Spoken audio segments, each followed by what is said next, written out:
All right, guys, episode 1, cut the nonsense. You know me, Mike, the little guy from the podcast. Our goal, just real quick, we're not going to start every show with this stupid intro. Me yapping, it's mostly going to be Danny. But our goal was to take the SCN brand, Sports Cards Nonsense, and really start to grow it into some video content. And so this is going to be our experiment at doing that. So we got Danny Black with us. We got Phoenix Joe Phoenix, the headbanded bandit. And yeah, we're just going to try to do a little bit of video content for you guys. Some will be educational. Hopefully all will be entertaining. And we're going to drop it once a week. So here is our first attempt. Daniel, take it away. Well, thank you. I think that was a nice way of saying that the stupid intros will be me in the future. Maybe introduce yourselves to the audience. Let me cowboy this thing, and then I'll toss the pony over to Danny. I'm telling you, you're already hijacking this whole thing. I apologize. The first 2 shows are going to be nothing but awkward silences and Joe's faces, so that's fine. We'll figure it out. Danny Black is our editor-in-chief over at Collecting on SI. Danny does everything over there for us. He's going to be doing a lot of the video content. In this world, Danny is to be our Ernie Johnson. You will learn very quickly, although he has a sense of humor, he is great at disguising that it exists. That right there is the only time you'll see his teeth. I think Dwight Schrute said it best. When I see teeth, I just see a primate, just waiting to be shot in the jungle. So that's what Danny is. Danny's our guy, our man on the street, so to speak. And then Joe works at Phoenix Sports Cards. Joe is a card savant and has recently fallen in love with certain Netflix series that I'm not sure we're going to talk about. Joe is also not 11 years old. He looks like that with the pursed little 12-year-old lips and the makeup on. But he's an adult. So there's your introduction. And that's why I continue to stay overweight is because it allows your skin to stretch and it still gives you that youthful look. So I'm just so happy to be had here. And so thank you for that lovely little intro, Mike. I'll be done with the intros after this, I promise. The other thing I appreciate about Joe is, as he looks like a child, it also sits the whole screen. It's just this one little round face. It's perfect. I like this. This is going to be excellent. So at some point, we will get a bit of a flow in a system here. But yeah, that's kind of the role. Joe's going to be the co-host and kind of man the ship. Danny's going to be, like I said, Danny's job is to Ernie Johnson this thing, and I'll just kind of chime in as third man. So you'll have a familiar face. Jesse will join at some point too. Like Jesse is still with the company, is still a huge part of SCN, still on the podcast. None of that has changed. But yeah, we're just trying to expand a little bit. So we'll have other shows hopefully in the next few weeks. And so if you're still with us at this point, you're probably hooked and we're excited about it. I think time of possession has already gone to Mike. Done. Joe, what color blush are you wearing? Honestly, it is I made some edits in the video settings. And so this is the appearance it gave me. It gives moderate or strong. So I went with strong and it really highlights my features. Including this extra layer of skin, and I don't know how they add that or take that out post. Well, giblet, that's okay. Yeah. That's a professional transition, by the way, because we are talking about strong things. And I had a conversation with somebody the other day. Which slab, forget the company, forget the values, which slab wins a Royal Rumble? You toss them all in the ring, you drop them all. Which slab wins the Royal Rumble? Danny just won the Royal Rumble of hosting this. Look at that transition. Oh, my goodness. I absolutely hate that question. Can I say I'm titillated? You can. You can say part of it, yeah. Okay. I hate the question because as a professional wrestling connoisseur and lover, Royal Rumble is one of the top 4 premium live events, and to have that as a part of a card grading question is garbage. But since you asked, if we're going just strength for strength, slab for slab, you know who makes a really good slab is Tag. Oh. Hot take. I think you're wrong. I've actually never held one of those slabs. I do nothing but SGC and PSA. I used to do Beckett, but then they started getting arrested. So Beckett's slab is 3 inches thick. It's not bad. Yep. Okay. Well, so is so my wife got me this, not to brag, number one dad, but somebody has pirated the PSA slab and holder, and when you want to talk thick, it's a thick. Is that bulletproof? Right? No, I am not sure, but it is it's definitely a slab, and it's a little shout out for the number one dad. You have all 5 kids in that one? They all make the cut? You know what? This is what's really sad about this company is they only allow 6 people on there. So my wife's not even on it. It's just it's just you and the tribe. Yes. Okay. Yeah. So If this doesn't work, I have been thinking too, we transitioned right to the dad pod, which has been an idea of mine for years. Joe has 6 kids, middle age. 5 kids, excuse me. He is a child. Danny has the kid in college, and I've got the newborn. So, am I that much older than you? That's I don't like when you phrase it like that. well, I'm an old dad. I'll be 40 next year. Okay, yeah. Yeah, I think Joe's the baby here, if I'm not mistaken. No, I am definitely older than you. 41. And my birthday was yesterday, 47. So now we got that out to everybody. We'll give social security numbers and home addresses later. Cool, like it. Doxed. All right.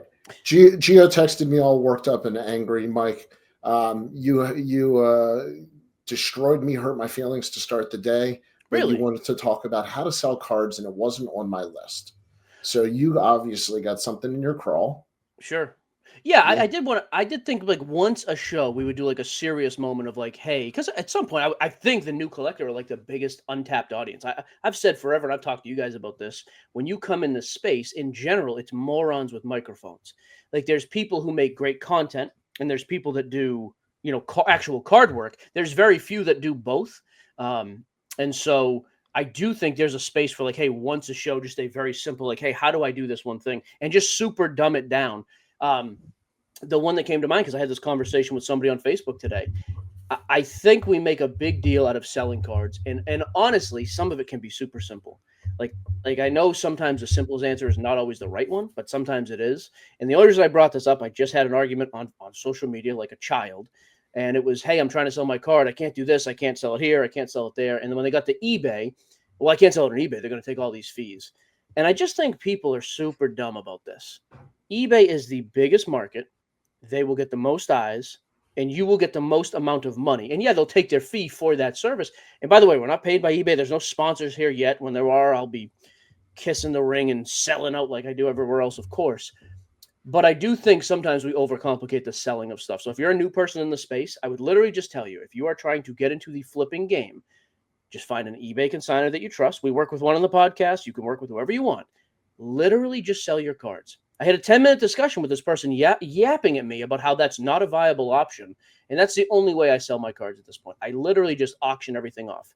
I don't let it sit there on buy it nows, because that aggravates me, because then I have to hear the same dummy tell me, oh, it was on for 6 months. It never sold. Well, just let things run at auction. Almost always. There's very few exceptions for me when it comes to that. But I do. There's a lot of things I just think, hey, there's a very simple answer to a lot of things that we do in this hobby that new guys come in and think are these unbelievable, perplexing problems. And selling cards to me was the first one because it just came up. So I'm very spur of the moment. There'll be no preparation done, as you could tell by the intro here. I will never look at your topics ahead of time. I just like to fresh it. But that came up this morning, and I was like, guys, this is simple. Sell it. And if you don't want to sell it yourself, let somebody sell it for you.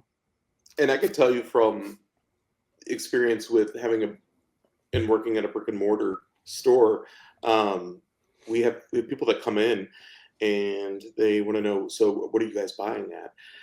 And even when we answer the phone, we're telling them we're buying anywhere from 40 to 60% of sold eBay values.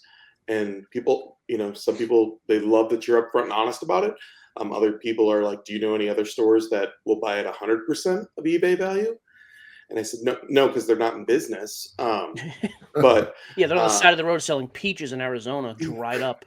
Correct. And that's the thing. I think people really struggle with the fact that they paid X amount for a box, and they're looking to, if they get that one hit, that it needs to at least cover a box and a half.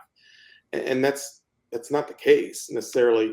And especially coming off of Bowman, some of these guys, you're in for the long haul. Yeah. You pull a $3 prospect auto, like you just hold it until the guy pops. By the way, Joe, I'm fine with that too. Like I don't even bang on shops for doing that. Hey, we're buying at 50%, but we'll buy everything.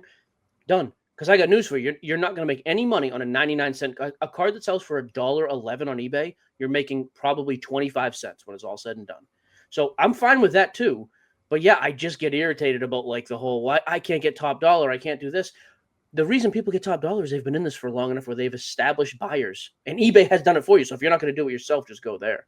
How much do you guys buy a week though? Like how many times a day, like on an average weekday and weekend, do people come in and actually say, hey, we're here just to sell cards? I mean, on a random Tuesday, I'll probably look at least 5 to 7 collections and offer on it. But I mean, majority we see is 80s and 90s.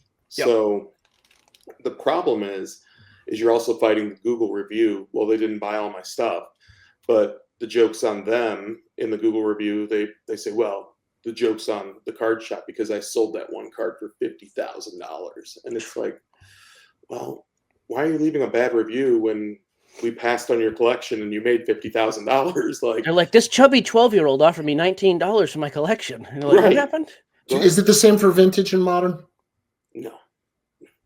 No. I mean, in my experience with vintage, so you always hear people like, well, what's it booked at? Because people with vintage, they go off of Beckett values, and eBay values can be tricky with vintage because, eBay's really like, what have they done for me lately? Well, most of these guys have passed, so they're not going to have a big game that impacts their value. There's only going to be social media pumping on certain guys that could impact their value. So a lot of the book value really carries over and is true. And some of the book value is higher than what you'll see on eBay too. I'd like to think too that like when that happens, you're just in there just lowballing these kids. They leave the review and then they just come back and you still buy it. Like in my perfect world, that's how this is happening. That's 100%. And the fact is, we don't stay in business if we're not upfront and honest and showing them. Like we will sit there and show them that, like, we will sticky note each card. We will get out the calculator. We'll total it up. We'll give them the 50% offer, and we'll say, hey, we have this for you in cash. We can add a little bit more in trade. Is that when they're shocked? You're like $100 divided by 2, and they're just floored. They're like, well, yeah, but those two cards together were $100. I like that. Good for them. Then they go right off to Blockbuster. They're like, nope, I'm taking my Beckett. I'm going to rent a DVD. I'll tell you the most defeating. There's two things that we have that are tools in my tool belt. Is we have a case, an entire showcase that you can buy this case. It's $40. It's the blowout case, and it has anywhere from 2,500 to 5,000 cards. And when I make them that offer and I walk them over to this case and I said, most of your stuff is going into this case for $40. And they're just like, wow. And then the second tool in my tool belt is we have the Michael Jordan base card shoebox. Oh. And people, they all come in and they have the one. And I get it. And I say, well, we also have that one for $1 in there. So, I mean, I can offer you better, Joe. 25 cents. You don't understand. Yeah, it's a secret. You wouldn't understand. I actually just had my first guy come to my house and do this. I'm sure you guys have had the same thing. Like, I've become known as the card, like the loser in my friend circle. And so when people have cards, they will come to my house. And it's always, I felt bad because there's been times when I've just bought it and literally just burned it out back because it's trash. But I recently just had a guy come and he's like, hey, me and my dad collected mostly in the 70s, huge Reds fan. He did have a 57, 58 mantle. He had like 11 cards we sent to SGC, and then he had a ton of like $5 to $20 just raw, old school Joe Morgan, Pete Rose, Johnny Bench. It was the first time though. I was like, and I told him, I was like, normally this is the most defeating. Like I always feel terrible. You're gonna undoubtedly go tell like the mutual friend that I'm trying to rip you off. The first time that I've ever had somebody do that, and it was actually worth it. So, and then I just told him, I was like, hey, we'll just there's this thing called grading. I kind of explained that. I was like, we'll come back and sell it, and you can just have the money. Like I like to do this because I don't feel like a jerk having to tell you that your dad lied to you for years. So I brokered for a long time, and the hardest thing was telling people their stuff sucks. Oh yeah, it is heartbreaking because it was passed down like from dad or granddad, but granddad really got it in 1984, and it's a reprint. Hang on. The worst thing about that too is it's bad enough your collection's bad, but then when Danny's telling you, Danny just looks at you. He's like, "This collection is worthless. Your grandfather didn't serve in the army. He lied. And most cards are stories, honestly, most of those stories start with so and so just passed away, and you're like, should have buried this with him. Is he still up? Is this still above ground? He's still in the house. That's the preface. Or we've also had calls that said, "Hey, I just went through a messy breakup, and my girlfriend has my cards. If these come in, like, pull them off to the side." And it's tough. I mean, I live in Phoenix, Arizona, so 4th or 5th largest city in the entire country. We also is that true? Yeah. All right, hang on. New York, LA, Chicago, Houston. That's not true. Look at it. Look, we're sprawling. Joe, where are you going? To Phoenix, the largest population. Yeah. No. Oh, he's talking top shows. Haley just said you're correct. That's Thank you. unbelievable. Phoenix is 5th? Yeah. Okay. Master of useless information. Boom. Sure. And I did actually win my mom a boom box by winning a Saved by the Bell trivia who's contest. doing the graphics? Hang on a second. Who's Haley. doing? Is that Haley also? Yeah. I like Haley. I've I never like spoken to Jeremy, Haley too. in a real setting, but I like her. I wanted to know what Joe's favorite TV show is that he's watching right now. I heard. Well, I'm gonna tell you right now, and this, I am an ambassador of fun, number one. But an idiot. My wife had me start watching Love on the Spectrum, which it is probably one of the most genuine and complimentary and loving shows that I have ever watched, and it makes me feel awful as a husband of 18 years that I do not compliment my wife as much as the individuals on the show in their relationships. Like, literally, I challenge you to watch the show and not smile. And I'm not talking about laughing and not goofing around, but like genuinely heartwarming. And I'm going on a ledge. It's my show right now, but all-time greatest show, Saved by the Bell. Boom. And I'm talking post Miss Bliss and before the college years. So AC Slater. Dude, Who they had? They had an AC Kelly Slater. Kapowski. Kelly Kapowski got added, yep, and Lisa She Turner. got added. So did Might have just been Jesse. Screech and Zach that came over. It was Zach, Screech, and Lisa. Oh, Lisa did. Okay. The original show was called Wake Up Miss Bliss. And Dennis Haskins, who was Mr. Belding, obviously. So Is he dead? Yeah, I No. think he. Oh, I thought he died. Don't say that. That's a shame. I think I just killed him. That's I say when you probably don't number smile one. and you say that, you're like, there could be. Baltimore has a lot of murder. I got a big trunk. Oh, Biggest hobby pet peeve, because you guys have already said stuff that drive me nuts. So I want to hear your pet peeves. Do you Go ahead, mind Joey. if I take this card out real quick and just check? Do you mind if I? This is my pet peeve. Do you mind if I? All right. So, and they're looking at condition, right? And I get it before you make an investment, but my problem is when you are looking at this to grade. If you're truly going to grade it, they're looking under a microscope at this. Your eyes are not a microscope, so whatever you think you may see or may find, but it's every card. Well, let me go ahead and back in there every time. Like, I get it. You're making an investment, but for the most part, just buy the card. Stop playing around with pulling it out, checking all the corners, because more times than not, you don't know why you're getting that grade. I'll go out on a limb. Biggest you don't look at grading your company in cards the before world. you buy. You're not looking at cards before you buy them, though.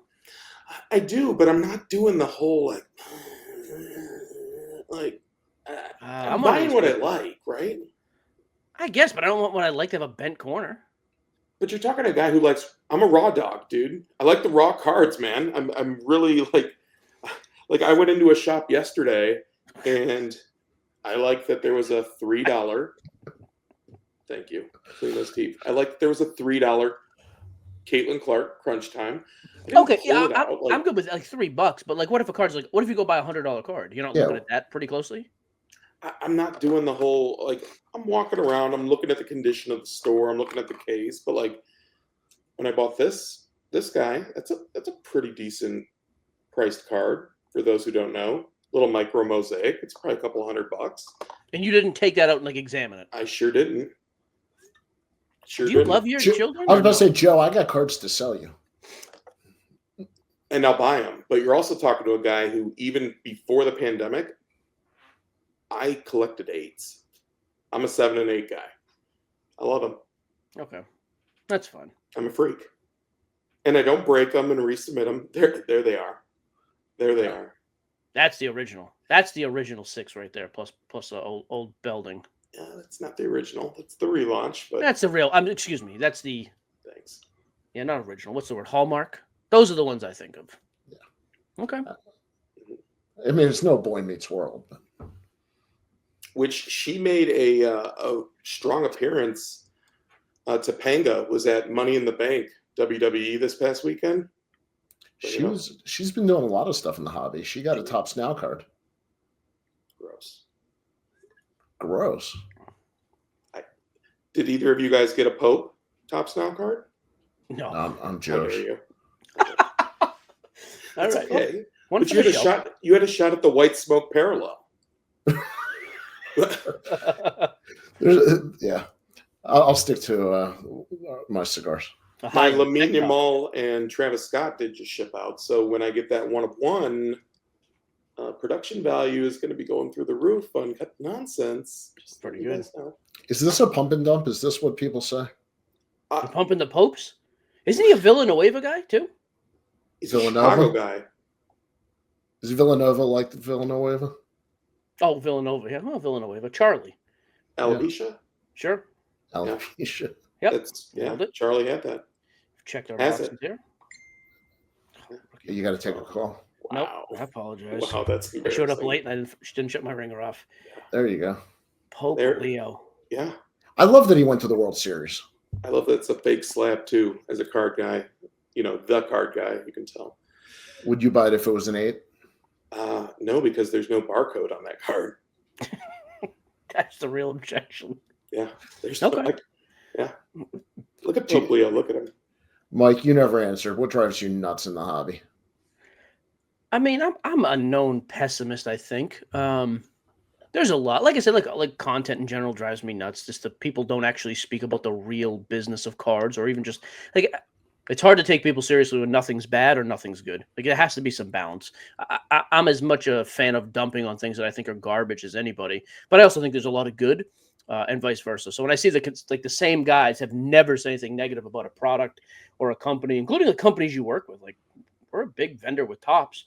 Topps Sterling was terrible. Like there's certain things that are just terrible, regardless of your relationship with a company. That stuff drives me nuts. To see people continually try to pump things that they know are terrible, or the reverse, just crap on stuff when it's like, well, this is a stretch. Like the conspiracy stuff, I don't have much use for that either. So a little bit of both. That is why one of my favorite people in the hobby, Nathan Burns. Burns is great. Like, local guy. Yep, I came up with Nate in 2015. Dude, famously, not that famous, me and Nate used to meet at a Waffle House parking lot and trade allocation back and forth. Because in 2015, we both had huge allocations because nobody was buying cards like that. And I was like, hey, I have a big baseball crowd, but I can't move football or vice versa. And we would literally meet at a Waffle House and just divvy up, okay, I guess I can move that at cost. You can help move this at cost. But yeah, Nate's made a ton of money in the business because he's pretty, like if he likes something, he goes all in. And if he hates it, he tells you and he dumps on it. Yeah, I think there's a need for more honesty. Yeah, and he's truly one of the greatest of all time, because before I even started working at a card shop, watching his breaks in the Facebook group, like doing the collectors club, getting the packs and all that kind of stuff. And just,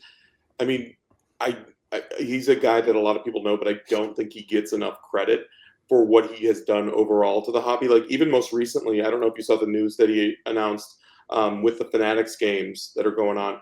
He put a bounty out there for the LeBron, like $200,000. He's a real one, man, and he's a money talks type of guy too. Which is, when he puts something out there, it's the real deal. He's coming for it too, and he always talks about it too. We're coming, baby. We'll get him. We'll get him on for sure because we'll add in guests as we go. Yeah, and here's the other thing: when Nate has made more real money in the space than almost anybody I know. Nate is one of the few people who has actually made more in the hobby than me. Not to say there's few. But the only reason I say that is because I see all these kids at shows and they're throwing all this money around. And then you talk to them as like, yeah, and now you're flying back to go to your 2-bedroom apartment. Nothing wrong with a 2-bedroom apartment, but you have all this money and you don't own, like Nate's one of the few guys, and I don't think he cares if anybody knows that or not, but Nate has there's a few people in this hobby that have real money and have worked to get it, and he's one of them. And Mike, when you're brushing your teeth in the morning with your gold toothbrush, does the toothpaste come out? Like you have your personal dentist that does a cleaning every morning. He applies it. Yeah. He doesn't even get bad breath. Yeah. He applies it for me. That's correct. My wife's was a hygienist, dental hygienist, kids, pediatrics for years. And I have little teeth. So what does Dwight say about that? Dentist is just for kids. It's a cash grab, right? No adults go. She's retired. It's okay. Yep. No, but I Right. mean that like I think there's a need for. I think there's a reason stuff that Nate does resonates with people because it's A, he has done this and been successful. B, not everybody knows about it because he does. I don't think he really cares. And C, like I said, it's like, hey, if this is good, it's good, and if this is bad, it's bad, and this is why. I like people that can be critical of things no matter what. Like I said, we have big sponsors on the pod. I hope we get some sponsors here. If you do something stupid, we're going to roast you for it. Yeah. If you do something fantastic and we hate you, we'll give you credit for that. And that was my whole thing with bringing up Nate too, was just because he is that guy. Like, it doesn't matter. He's going to be public about it, but he's going to let you know. And that's who people like to do business with. So even like going back to like buying things, like you want to know where you stand. And so Nathan Burns. What a plug, by the way. He should be paying. This is disgusting. Grand Slam collectibles. Good We're on grief. Inside Baseball here. Yeah. Gio, who's Nathan Burns? The owner of Grand Slam Collectibles down in Murfreesboro, yeah. All right. You said Sterling sucks. Joe. For the money. Brutal. Well, what's selling in the store? So Sterling, and now you're opening a little bit of a box here. So not everyone gets the same product across the board. Did you guys get Sterling? We did not. We weren't even offered it. We got a very small number. I can't say how much because we had to sign the new MSA, but yeah, I don't know if we can say that either, so that's okay. Yeah, so you know it though. You're familiar with the product. Yeah, absolutely. Oh, well, yeah, I know it because you recently commented in the Facebook group about one of our big customers who on a break. Oh, James, that's right. Gosh, he killed it. He got 2 big hits. He's a Corbin Carroll super collector. Yep. AZ Corbin Carroll collector on Instagram. Big shout out. Another unpaid spot. Yeah. He got a Letterman patch of Corbin Carroll. He got the A. So Danny, it's from a game used jersey. It's the A from his last name on a card. It's a 1 of 1. Awesome. And then he also got a dual bat barrel of Ketel Marte and Corbin Carroll, which he shared with me. The breaker offered him $3,500 live on the stream for that barrel. And James he loves Corbin Carroll. I would have taken that in a heartbeat. There's no dude. So here's my problem. It actually ties in nicely because this is the conversation we had. Eddie ripped a full. I haven't ripped any yet. He hit the Ohtani Trout dual barrel booklet 1-on-1 dual barrel. No ink. Ohtani's with the Dodgers. Trout's with the Angels. Thankfully, the people consigned it and they're just going to split the money because it would have been a heartbreaking random. So here's my thing. That case retails for, I think even now it's probably $8,500 on Blow. It was yesterday, unless it's changed. You just hit a top. I mean, that's got to be a top 10 product hit in the product. I don't know if after fees that card covers your case. There's not a lot of cases you can make that argument where you hit one of the premier hits and it doesn't make you profitable for a case. Now, granted, this wasn't a case; it was a PYT. That's a problem. Like, dude, you hit a Joey Votto dual patch auto and it sells for $103. The boxes this year are $2,000. But here's the thing. Just go down to very basics. I buy my team in a PYT. I hit the thing I am chasing. You're chasing a Jeter, like Savage, nice patch auto number to 5. Great. The first instinct is joy because you hit the card. The second is the realization that I just hit the card I'm supposed to hit and I lost 60% of it's a $400 card. We hit one this weekend. That, to me, something has to be reconciled. It's not with every product, because with a lot of products, yeah, you might hit a nice card. It doesn't cover the whole box, but there's like Bowman's Best. There's a bunch of base stuff I'm going to kind of piece out. There's some other stuff I can grade. Sterling is 2 cards. And my biggest worry is Dynasty Baseball is coming out, I think, within a month. I think it's in June sometime, but I'm not positive. 2024, so it's the loaded rookie class. That stuff's going to be, what, $3,000 a box then? Like, if you had to guess right now, gun to your head, Dynasty, if Sterling is 2, Dynasty's got to be $3,000. I hope I'm wrong. I hope it's way, way less, but I'd be shocked if it's not $2,500 or more. Well, think about it, Mike, too. And the good thing that they did with Dynasty was by adding into celebrations, they added the mascot Dynasty patch autos into celebrations. Could you imagine paying over $3,000 for a box and getting a mascot patch auto? Yeah, Wally from Fenway. That's what I mean. I hope at some point Topps has a realization that, hey, there has to be upside. I don't even mind if you keep a couple products like that. Like, if you want to keep Transcendent stupid expensive, fine. I won't touch Transcendent anyways. I don't care. Go nuts. Diamond Icons, you want to go crazy with that? Fine. But it's like we have that, we have Diamond Icons, we have Definitive, we have Sterling, we have Dynasty. Luminaries is another one. It's like at some point somebody has to realize, hey, I just got a really nice card and I still got murdered. You are completely eliminating people being able to rip a personal box. And now you're even starting, which is why breaking started to exist. Love it or hate it, that's why it came to that. And now you're getting to the point where, oh, great, now I bought my team. I couldn't afford the $2,000 box. I just bought my team for a fraction, and I still lost. I've never thought this before, because as a breaker, I was like, I can always justify the upside and the means and everything. But recently with some products, I'm like, man, I can't just, even as a breaker, I'm having trouble justifying some of the cost. So I hope there's some check and balance. And I really worry because now we're starting to turn over NBA and NFL licensing soon. Like in October, November this year, we're going to get Dynasty Basketball, one of the most putrid rookie classes ever, but it's going to be pro licensed. So you're going to have the first ever Dynasty Steph Curry, which will be for the right patch, 20,000. The first ever LeBron, but is that box going to be $4,500? Like I don't know where the ceiling is on the cost of those boxes, and so that's where I start to get a little worried. So this past week, the Cup came out on Upper Deck, right, for hockey. Are you guys Upper Deck, by the way? Direct, yep. Joe, the shop? Yep, we are. We are a diamond dealer. Upper Deck's another great product. It is their Diamond Icons. It is their that's Transcendent. Their flawless, whatever. Yeah, 100%. Yep. So the same customer, James, we had 3 boxes on the shelf, and he came in. He hit in one of the boxes, which I know you guys talked about a little bit on the pod too, but it was kind of odd, the packaging this year, because they did their own type of encased card. Yep.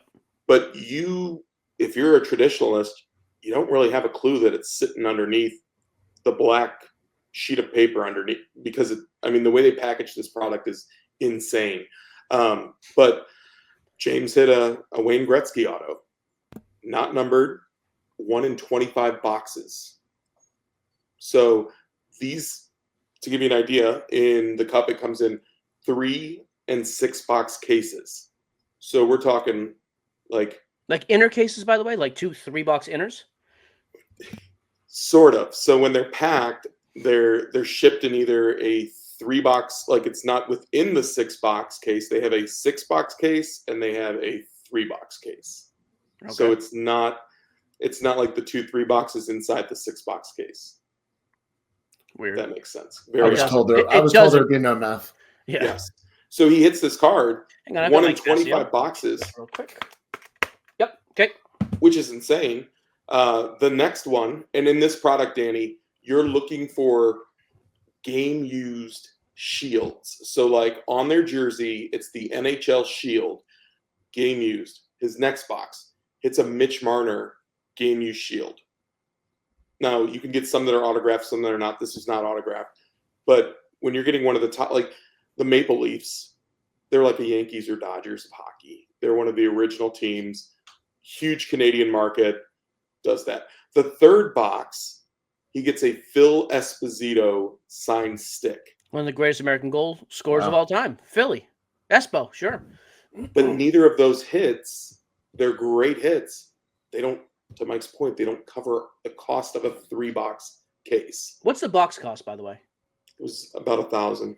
So $3,000 he dropped. Correct. What's the Gretzky auto worth? I think he sold it recently for a little over $1,000. Oh, see, I don't know the hockey market at all. I would always argue Gretzky is the greatest team sport athlete of all time. So and in these products too, we know, just like with, I guess it would be hard with Ricky Henderson, but Gretzky played notoriously with Edmonton Oilers, the Kings. He had a small stint for the Arizona Coyotes, and then he was also a Ranger. It really matters when you pull an auto of what team he's on. And in this card, I mean, it was an Edmonton Oilers card. Is that good or bad? That's a great, like, that. I would think them and the Kings, right? Yep. That was his, I mean, his rookie card is an Edmonton Oilers card. Okay. So, I mean, it's a huge card, but like, I mean, he's the greatest. He is the greatest of all time. And that, to get that where it's not even a case hit, it's a multiple case hit. Like, and it doesn't it barely covers a box. So if you sell it on eBay, you lost money on a box. I'll tell you right now, the Shield sold for more than, and the Shield's not autoed, and it sold for more than a Gretzky auto. Did he break even on the 3-box case total? He made money. He did make money because they like those encased cards. They were kind of new, but they're RPAs, or as they put them, Ricky autograph patches in Upper Deck. So Only available at Tim Hortons. yeah, they're wraps. I hate Tim Upper Hortons, delicious coffee. Ugh. Yeah. Yes. There's too many parallels. I just want to say that. I promised I'd get it in the show today. That's my biggest pet peeve. When we're doing mascot parallels and everything else, I'm done with it. I want to bring it full circle. Do you know who owned the Kings when Gretzky played there? And the hobby connection? It was Bruce McNeil, England? who was the owner of the Gretzky guy? original, the Honus Wagner owner. Oh, the Wagner. I mean, yeah, the 10. Yeah. Interesting. And Okay. he was the owner of the team, all with I think he got in trouble with the law for stealing money or something. But that card wasn't trimmed, so that's good. Yeah, right. So we learned about the Kings owner and we learned about Phoenix. 2 facts today. Hey, I do have a real question. Maybe we can wrap it up here. I am curious to you two. What is your vision? Like, perfect scenario. How does this thing start to play out and shape? The show itself. I actually do want to set some sort of like an expectation of like, hey, here's where you guys think it goes. Because like I said, I don't want this to be content that just stinks like everybody else. We're sitting around doing the card. I think we'll get I think the awkwardness will work itself out. Like me and Jesse were awkward the first few times, and we've been best friends for years. I think the silences will fill themselves. Haley will kind of, we'll get more in sync with her. Time will heal a lot of that. But I am curious, what do you guys like? Hey, if XYZ happens, it improves the overall quality of this product. I'll tell you, if we get a sponsorship from Celsius, that's going to improve tremendous. Oh, we'll get that big heart of yours thumping, baby. There we go. Honestly, just to give people really kind of a pull up behind the curtain, I have no problem sharing with what it's like in the card shop day to day, kind of giving the pulse of the hobby that way. And then, like you've also mentioned, being a father of 5, and I'm super involved in youth sports and coaching, and being a parent and having a great marriage and relationship and sharing all that stuff. Like, we'll pull back the curtain even more. We're just all you guys know each other better.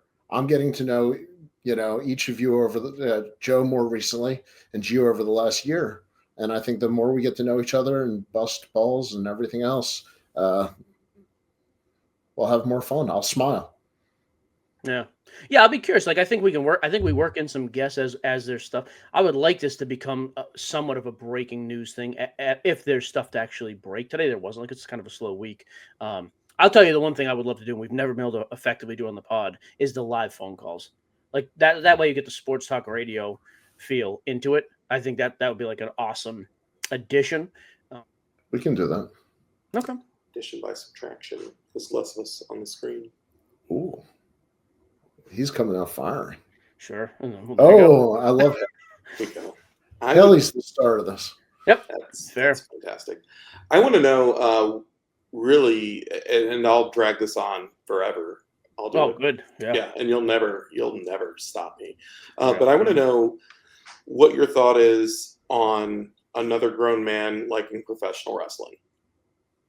I don't get it. Yeah, the wrestling thing is weird to me. Wrestling, like adults who go to Disneyland without kids. Not the same. Somebody commented on one of our pods too, like, you collect baseball cards, you're making fun of adults at Disney World. Yes. That's a weird thing. And there's one person in my life, I'm actually very close with him and his wife, and they go to Disney World like 3 times a year. Like, they have a timeshare and everything. It's a weird. You hang with millionaires, so. No, that's the other thing too. Like, they're doing fine, but they're all like wealthy, and I'm like, this is what you're spending your extra cash on? This crap? It's a strange thing. They just dropped a 3-day park hopper for $400. I do love Costco. We just got a Costco here 6 months ago. We go. That's become our spot to go with Theo. Like, we let the little dude just go in there and go nuts. You can just let him loose in there. It's fine. Well, I was about to say, is Tennessee that far behind everything else? We've had a Sam's for a while, but we just got a Costco. We have Costco in the state. We just got one in my city. Gotcha. They are switching over back to Coca-Cola, which has been a huge. I didn't know they didn't. Point of contention. That's where I got my Diet Cokes. Really? So no, like at the vending area. So they I think it was like pre-2015 Coca-Cola. Then they went over to Pepsi. It's not the same. It's Coke Zero is the right answer. There we go. Yeah. All right. I think we're going to wrap up episode number 1. I was told to pull the plug when we drag, so I'm pulling the plug. Guys, I think this is the first of many. Like Mike said, the awkwardness and that will go away. But it'll be a freaking good time. I'm looking forward to it. So Goal for next show for you two: more interruptions. I was not interrupted once by either one of you. That cannot be allowed to stand. That would never happen in real life. So you got to start stepping on toes, boys. You got to start. Yeah, purse your lips all you want. You got to start interrupting. Joe, you got something to say? You should have said it already. That's the point. You should have just jumped in. I'm really big into production quality, and I really don't want to step on his toes because he had the calf situation, the Achilles Calf issue. I did see Mike in person when he had the heel lifts in, which he looked marvelous. I have not taken those out of my boots, by the way. Come on, Mike. It's not bad. Come on. Yep. Yeah, and wearing boots like the guy from Boston, like. Well, my wife dresses me. Yeah, I have. That's why there's shoes now. Yeah, I can't wear like my Nikes out. Yep. Yeah, that's. I don't have much to say there. I'll be better with. At Costco say. I have cut off Danny quite a few times, so I do apologize with that. But I will cut off Mike. Thank you. First of all, I think you guys are both missing the boat on wrestling. To circle back there real quick, and then breaking news: they did announce that they do a rotation typically for WrestleMania every year. It was so popular in Las Vegas that they decided that they're going back. Instead of having it in New Orleans, they're going back to Las Vegas for WrestleMania next year. Two dump cities, by the way. New Orleans is terrible. Ugh. It's just, I mean, got nothing to add to that. It's a theater. Go to Broadway. Yeah, Vegas is a better production. Yeah, don't be agreed. gross. Both of you guys are gross. This is it. Thank you for watching. Cut the nonsense. We will see you every week. We'll nail down the time, but it's on the SCN network. So if you follow Sports Cards Nonsense on YouTube, you will find us there. And like Mike and Joe said, we will have guests coming up, and thank both of them for the first episode and for all the production behind the scenes from Greenie's. Thank you guys. Take care.